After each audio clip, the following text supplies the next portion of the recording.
Luis Carlos Ugalde, sin duda una figura muy conocida en el ámbito de la academia, economista, consultor, director general de Integralia y un hombre con el que se puede hablar de muchos temas relacionados con la política. Ojalá me alcance el tiempo para tantas preguntas que quisiera hacerte y comentar contigo. Luis Carlos, te saludo con afecto. ¿Qué tal es el cierre? Muchísimas gracias por invitarme a platicar. Al contrario, gracias por compartir con nosotros tu experiencia. Luis Carlos, tengo muchas preguntas. La primera que te haría, y tú que has estado siguiendo también todo esto, los dineros. ¿Puede un presidente en tiempos de crisis como esta tomar iniciativas o proponer iniciativas para poder utilizar estos recursos o pretender utilizar estos recursos a criterio de él, pasándose por otros poderes? ¿Es válido?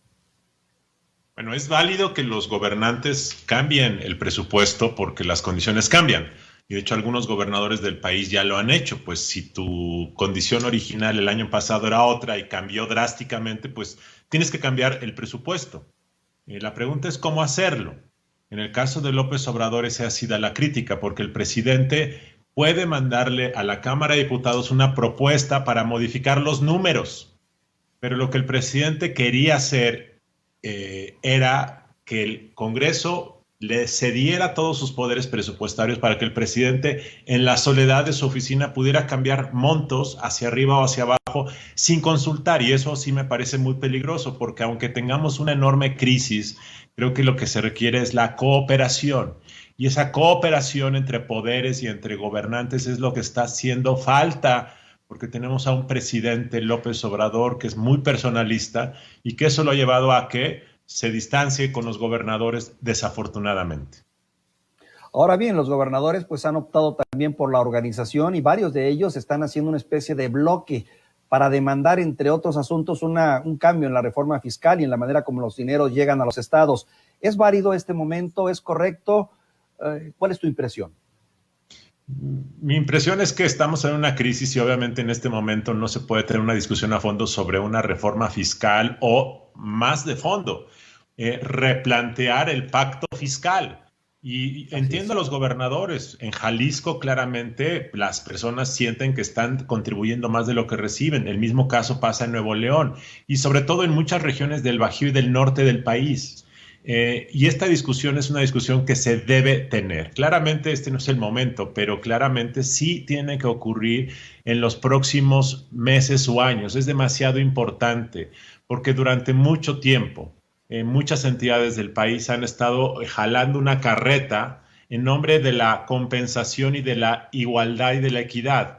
Pero sucede que eso no ha funcionado porque no ha hecho que muchas entidades del país mejoren su desempeño económico, incrementen su bienestar. De tal forma que parece que a la larga es un incentivo perverso porque estamos generando una política de compensación que no está dando resultados. Por eso podemos estar a favor de la solidaridad del país, pero creo que tenemos que encontrar un mejor mecanismo.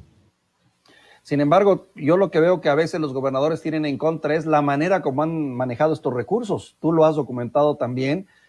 Cómo a veces se han servido con la cuchara grande y han sido abusivos o excesivos o se han cometido excesos y ahí tienes estados endeudados a más no poder. Sí, esto es un hecho. Durante los últimos 20 años muchos gobernadores cometieron enormes delitos de peculado, malversación de fondos, y esto ha dejado una pésima impresión y claramente bajo el argumento de que los gobernadores y los alcaldes no se saben gobernar y han abusado de los dineros públicos. No son todos, pero sí hubo varios o muchos en los últimos 20 años. Entonces el gobierno federal se ha tomado las prerrogativas de entonces absorber muchas funciones y querer gastar desde el centro. Esto no solamente lo ha hecho López Obrador, lo empezó a hacer el gobierno de Peña Nieto.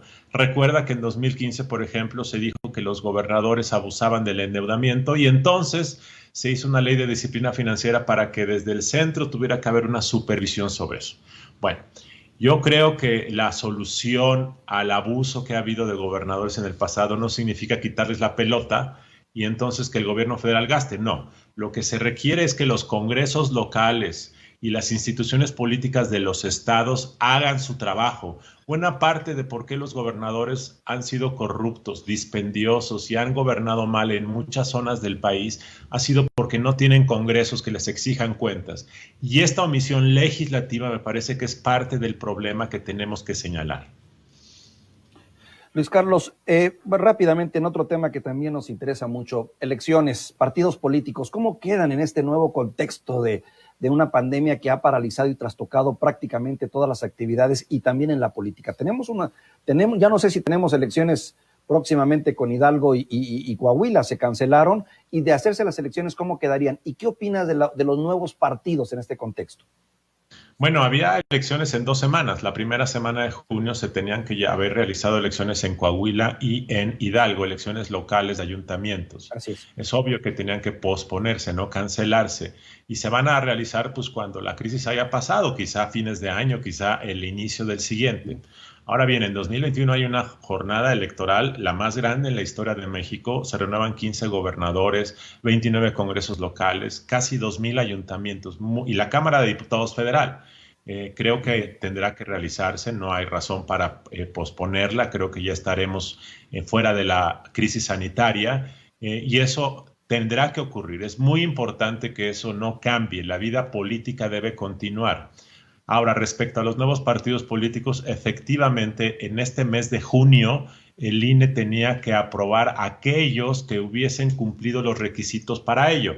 El proceso se suspendió y se va a retomar seguramente pues, en agosto o septiembre. Si no es que el INE lo vota a distancia. ¿Cuántos partidos políticos nuevos habrá? En Integralia Consultores hemos hecho la estimación de que podemos tener hasta 4 o 5 nuevos. De hecho, el 2021 puede ser la elección federal con más partidos políticos en contienda.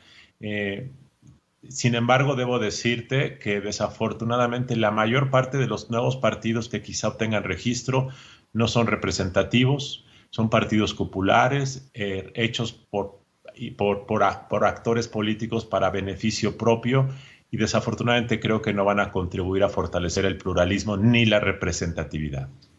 ¿Incluirías al México Libre, el partido del expresidente? Creo que México Calderón. Libre sí representa intereses genuinos de la sociedad.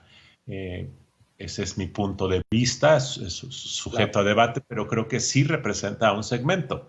Desafortunadamente creo que ese partido va a comerle un pedazo de lo que representa el Partido Acción Nacional y en ese sentido va a fragmentar el voto.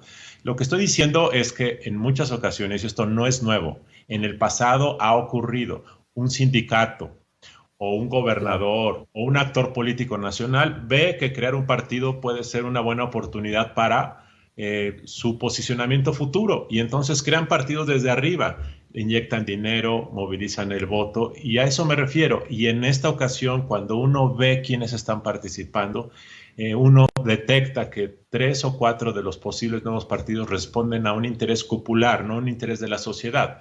El otro partido que creo que sí responde a intereses de abajo es el llamado Partido Encuentro Solidario. Ese partido que hoy todavía se llamaba Partido Encuentro Social, perdió el registro el año pasado. Bueno, pues se reorganizaron, fueron a organizar asambleas y es la organización que más asambleas organizó.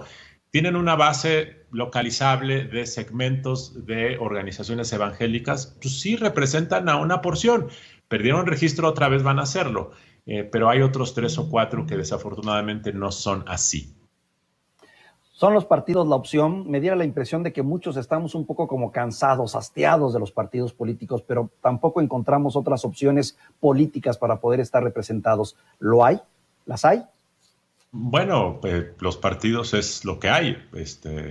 Entonces, la pregunta no es qué otra cosa podemos inventar, pues no hay otra cosa nueva.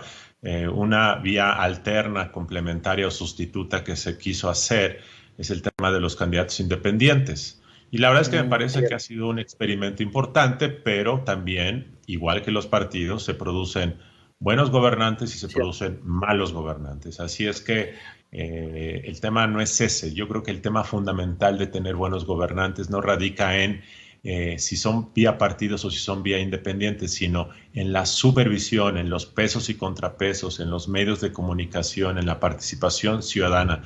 Ese es el tema central en mi punto de vista. Tal vez la reflexión vaya más en el sentido de, tenemos muchos partidos, ¿no? Eso sería, tal vez, estarás de acuerdo en eso. México es un país con muchos partidos y más partidos todavía. Pues depende cuál es el punto de referencia. Digo, muchos para qué o con respecto a qué. Pues depende. Claro. Hay países como España que tienen 500. Aquí tenemos ahorita 7. O sea, el problema no es el número. El problema es la calidad. La calidad de los partidos. Entonces, si tenemos 150 muy buenos, pues qué bueno. Si tenemos 3 muy malos, qué malo. El tema en México es que algunos partidos han surgido de forma oportunista para hacer negocio, no rinden cuentas, son malabaristas de la política. Simplemente ve el ejemplo del Partido Verde. El Partido Verde ha sido amante de todos los partidos. Era la mafia del poder y ahora con Morena. Fue aliado del PAN, después del PRI. En fin, ese es el problema. Si fuera un partido verdaderamente ecologista, bienvenido, pero en realidad no lo es. Paso a otro tema rápidamente para aprovecharte, Luis Carlos.